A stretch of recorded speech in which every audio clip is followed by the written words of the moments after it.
बिस्मिल्लाहिर्रहमानिर्रहीम। अस्सलामु अलैकुम।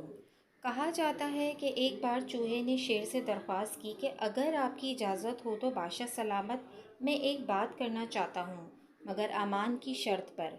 शेर हंसा और कहा, जी बात करो। चूहे ने कहा, बादशाह सलामत, अगर मैं चाहूँ तो तुम्हें एक माह के अंदर कत्ल कर सकता हूँ। शेर ने मजाक उड़ाते हुए कहा, चूहे तुम? चूहे ने कहा, जी मैं।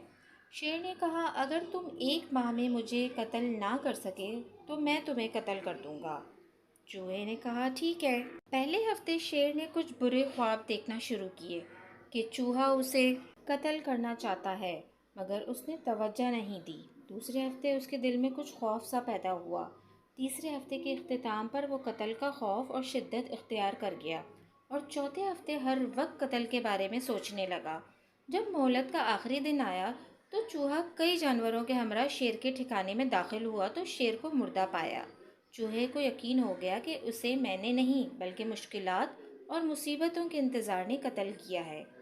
सबक: आपकी मजबूत शख्सियत शेर है। खौफ, टेंशन, मुसीबतों की तवक्कात के कुछ बुरा होने वाला है, या ये हो सकता है चूहा है। अच्छी उम्मीदों और अच्छे ख्वाबों से आपकी शख्सियत हमेशा मजबूत होती है। बुरी तवक्कात और बुज़दिली से आपकी शख्सियत कमज़ोर होती है। कमज़ोर शख्सियत का मालिक अपनी मौत खुद मरता है। मजबूत शख्सियत का मालिक हमेशा आगे बढ़ता चला जाता है।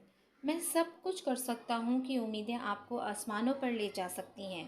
कुछ ना कर सकने का खौफ आपको खाता पीता और चलता फिरता मुर्दा बना सकती हैं। जज़ाकल्लाह। अगर आपको मेरी ये वीडियो पसंद आई है तो प्लीज़ मेरे चैनल को सब्सक्राइब करना ना भूलिएगा।